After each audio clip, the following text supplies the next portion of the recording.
Hey y'all, it's your girl Mikaelawiththespecs back after a long awaited sabbatical hiatus. Anything you want to call it. I have been seeing you guys over the year or so and months, and I'm just so excited and so happy to be back. Y'all, we got a little setup here. I'm excited. Look what God has done. Just incredible and amazing things. I truly appreciate all of the support that I've gotten while I was gone. Whether it be just liking the pictures, liking the posts, liking Faith-Filled February. That meant so much to me. The long-awaited question is really, where have I been? I think the last episode or pod that I uploaded was White Noise, I believe. If I'm wrong, that just shows you how long it was. I am just coming back with a fresh new perspective. Brand has changed, a lot has changed, and I want this very first episode of the relaunch to be very personal. A little of kind of get to know me. As y'all come along with me on this new journey, you will learn so much more about me, and I so hope to learn a lot about you guys. I want to hear from you. Soon I'll probably have some people that you know or you don't know sitting right deso over yourself, answering some questions and just talking with us. This really is just sharing the heart of Christ in an authentic manner, in the way I lead my life, just answering some hard questions, talking about some things. It's going to be amazing. But to kind of get to the task at hand, where have I been? Where have you been? Where have you been? Oh, what are you? Well, I was living in Miami, as some of you guys do know. For those of you who don't, I am originally from Miami, Florida, 305 Dolly Pitbull, woo, Mr. Worldwide, Cutler Bay, actually, and moved a little bit, moved to Miami Gardens, North Miami area. That was an experience, learned a lot there, and when I graduated from FIU, I got a big girl job because I was working at Barnes & Noble. Woo! Shout out to Barnes & Noble, y'all. If you got to work a job in college, go to the bookstore. It's so fun. It can be boring, but it's so fun. It's what you make it, honestly, but I really enjoyed it. But graduated college, and I do have a psych degree. So I was like, okay, what can I do with that? Have always felt drawn to young people and helping and encouraging people. That's just been me my whole life. And I was an outreach coordinator, director at Covenant House, Florida, in Fort Lauderdale. I basically kind of like feet the street industry, honestly. I would go out into the highways and the byways, and spread information about Covenant House, about it being a shelter for youth who found themselves on hard times, whether they be kicked out of their house or drugs, whatever it may be. And they would provide free housing and meals for them, help them with school, just a lot of great stuff. It was awesome. I did enjoy that job, but I did not have that close of a proximity to the children. I was more of like outreach, so you're reaching out, but I didn't have that one-to-one connection. I would make a connection that I'd come back from working or come back from my off days, and my little shawties, my little friends were gone. And I was like, I can't do this. It was breaking my heart. My sister knows.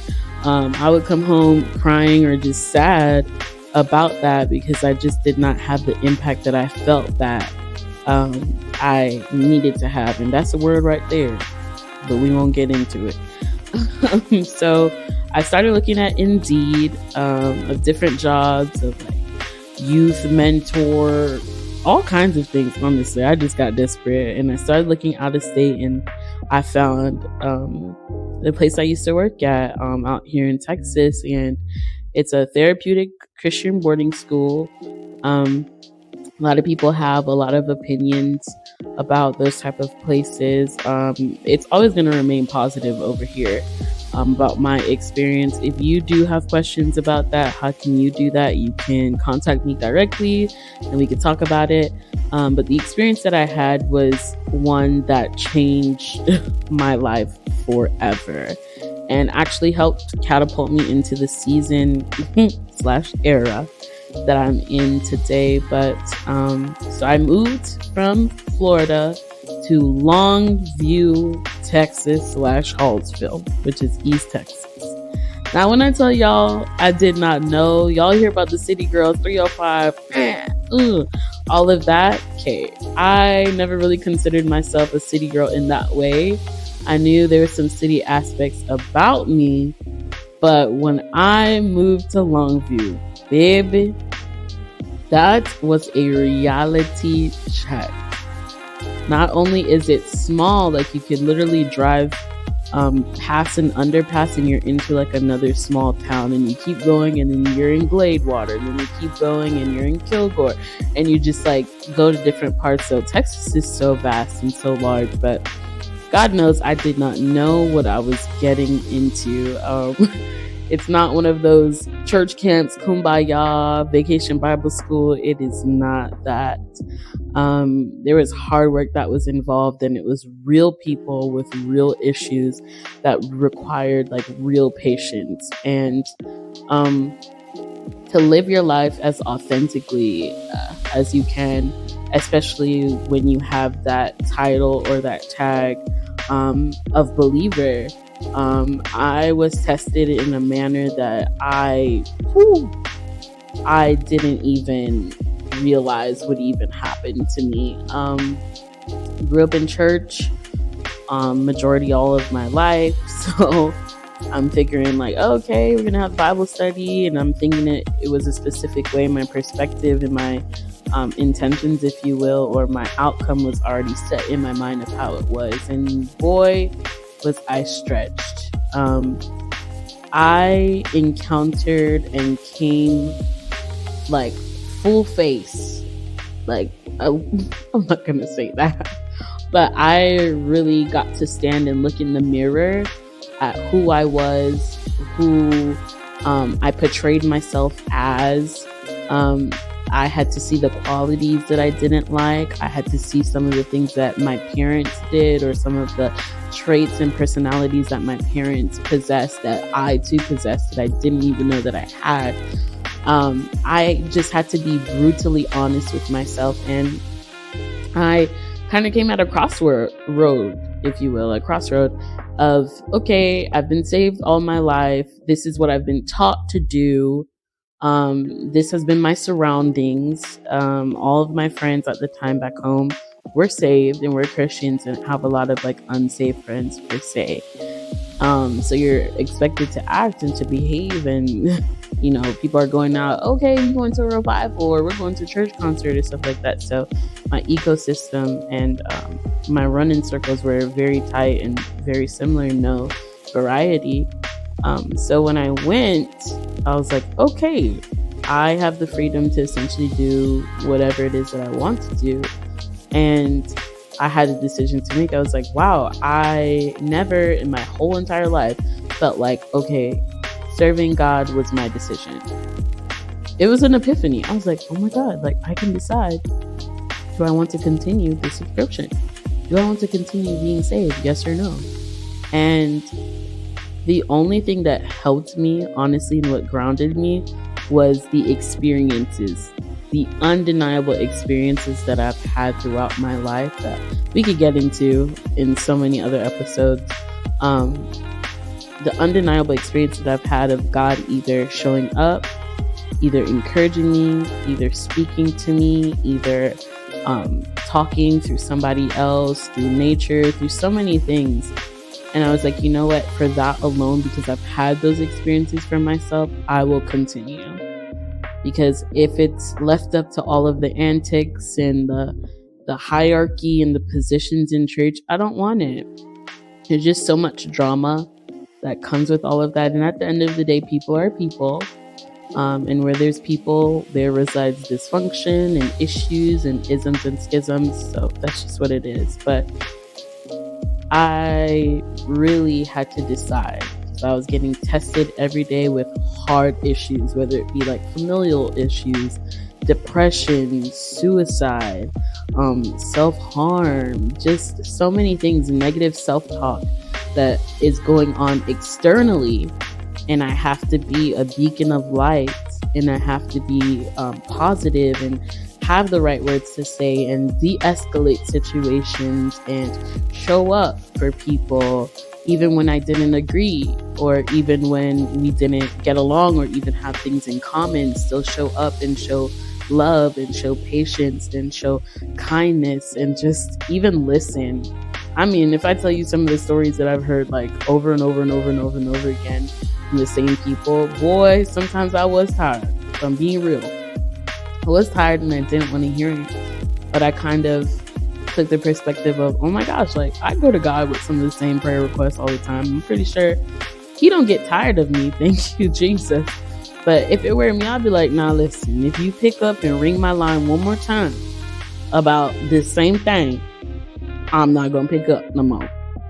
And that's just me. That's just being honest. But yeah, it was difficult. And I kind of found myself in a space where, you know, that I am disappointed. I'm upset with what's going on in my life. I feel like I've come out here to serve you, Jesus, and I'm seeing about your sheep, and I'm just deteriorating.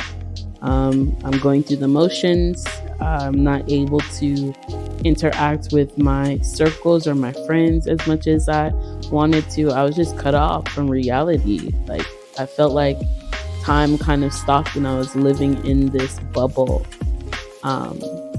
I had no awareness. Like, you could ask my friends and family, they were like, she dropped off of the face of the planet, and I did, because I had nothing else to give emotionally more than what I was pouring into my job.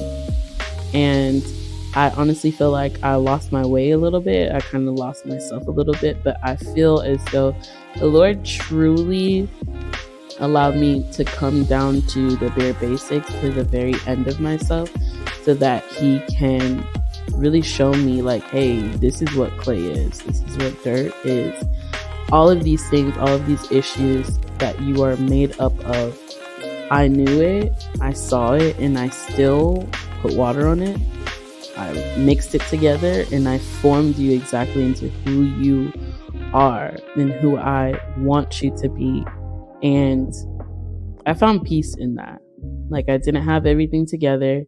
I was not a liar. My girls knew. I was in charge of 8 girls, essentially, sometimes even alone. In charge of 8 girls and their well-being, their emotional state. Sometimes they knew, like, don't mess with Mikaela today. Don't mess with her today. You don't want the smoke. And some days, you know, was better than others, but I was authentic. I was real with my struggles sometimes. And I'm just so thankful that I experienced that. I think after 2020 and 2021 with the pandemic and everything, I feel like we all kind of went through this widespread of like, well, what do we do now? Like, we're forced in our homes, we're forced to face our issues, we're forced to face our demons. Some real demons. But we're forced to face all of these things. There's no longer any room to hide. There's no longer any room to pretend, because you are with yourself. I know for me, there's many aspects and many versions of myself that I would put on to adapt wherever it is that I was. And in the pandemic, you stuck inside. Like, there's no need to pretend. You are exactly who you are. Like, there's no need to put on a mask. Like, some people were going outside putting on masks, but they were very much themselves. There's an element of relief and relaxation because I'm covered. I can make a face at what somebody is saying. I can smile. I can feel free because I feel like an aspect is like concealed. So I feel like after the pandemic, everybody kind of was like, okay, well, I can't show up to these places and spaces being who I used to be because I'm so used to like chilling and let it all hang loose. Some people used to dress to the nines when they go out after the pandemic. They was like, listen, how I come is how I come. Y'all remember Zoom University? You're in school. From the top, you are ready. From the bottom, it ain't so. You are in pajama pants or shorts or whatever it is. But I really feel like we were all kind of like, okay, well, here I am. For those, some people did not go back to church. Some people lost their faith. Some people lost friends. Some people even lost their lives, struggling in silence and not being able to really communicate or reach out, or for anyone to even really notice them, because they're putting on a show when they go out. When they go inside, they have to face their depression or their sadness or their loneliness. So I feel like after the pandemic, we all were in kind of like a state of fright, of just frozen, like rigor mortis, honestly. Some people was like, we outside, I'm going wild out because I've been locked up inside the house. And some people were like, I will never go outside ever again. That's okay. But as far as making plans for the future, it was hard because, you know, a lot of us, I don't know, have seen that like little trend on Instagram where it was like this lady holding on to some things, like whether it be like some suitcases or a trash bag or whatever, and she's stepping up different steps in it, have like the year like 2018, 2019, whatever, stepping into the new year. And I have not seen any of those in about like 3-4 years. People have even stopped making like New Year's resolutions because we don't know what's going to happen next. We don't know if the earth is going to be stricken with another disease. We don't know if technology is going to take over. These are just all things that I've heard. Don't listen that deeply where I'm like, oh my God, she's into conspiracies. Not at all. But there's just so many threats that we hear that we're like, okay, well, I'm just going to look out the door and not quite make a step towards bettering ourselves, whether that's health.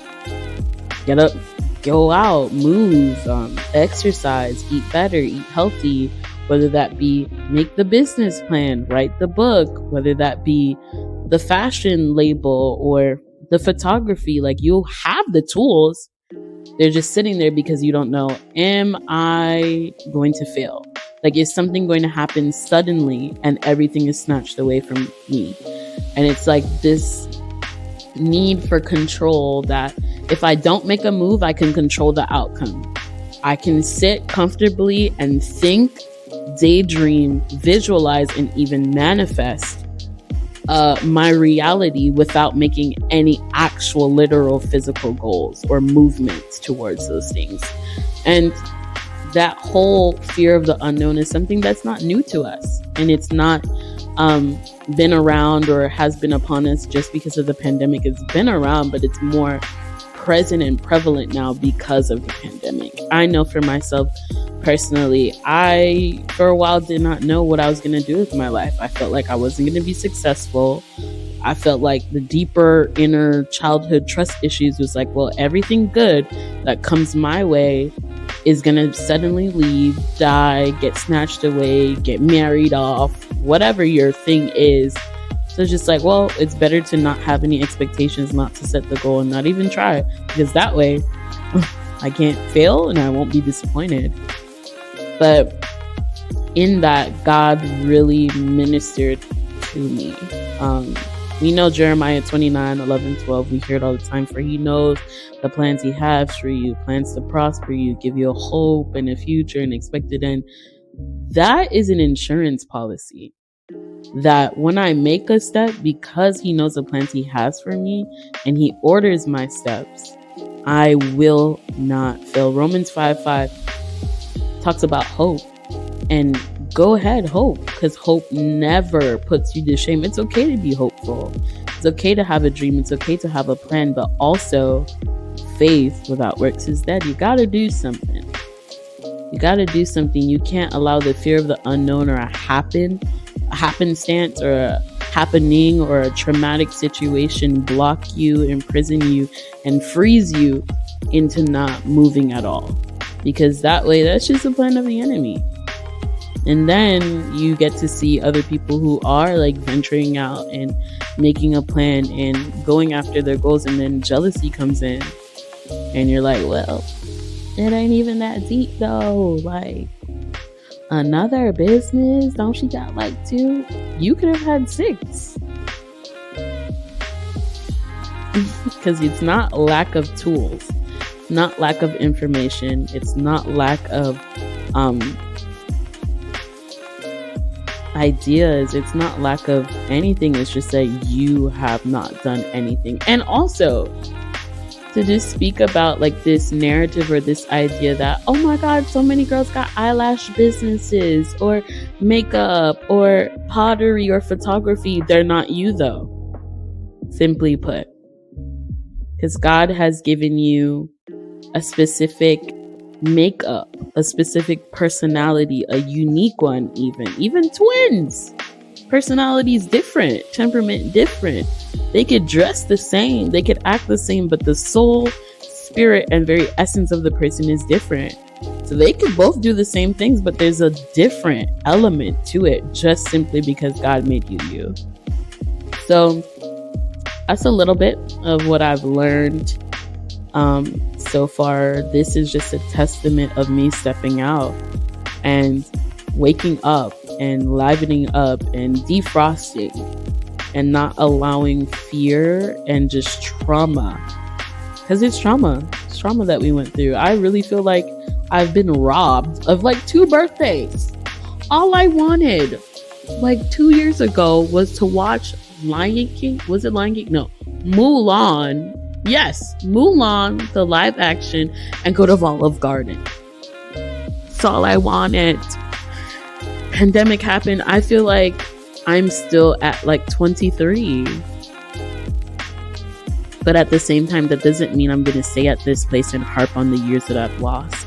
Scripture talks about the years that the cankerworm and the palmer worm stole. God will restore those. I really feel that God is doing restoring, but you have to partner with him.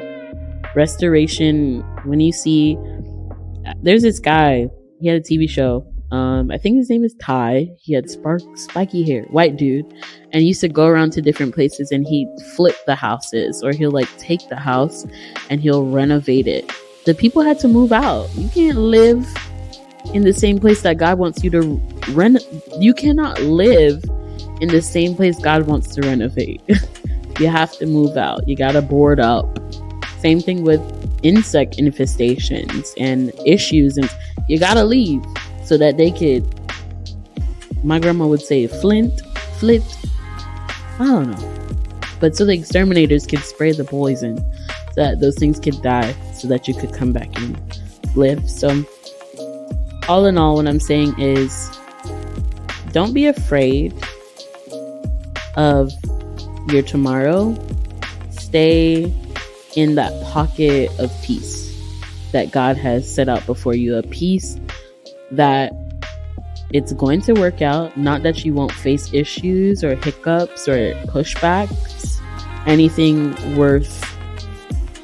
of any sort of worth. You gotta fight for a little bit, or you gotta defend it. That's just how it works out here, bruh. It's kind of ghetto, I get it, but it's okay. That's how it is. But you have an insurance policy that God has got your back, that it's going to be okay. I refuse in the year of 2023 and beyond, because this is not a season, this is an era of my life, to be fearful of tomorrow, to be fearful of outcomes that I know God has already set in motion and knows the end. He's the author and the finisher, and the God of the middle, the in-between, and the details. So he knows the book cover to cover. I'm not going to sit here and not open the book because I'm fearful of how it's going to end. It's certain. Remain in that pocket of peace, rest in the fact that he's got your back, and do your work. If you need help, that's okay. God will put people in your life that are either in the same lane, ahead of where you are, or somewhere in the middle, because you can't go back there. If they're back there, they can't really help you much, but to tell you, don't turn back and go back there.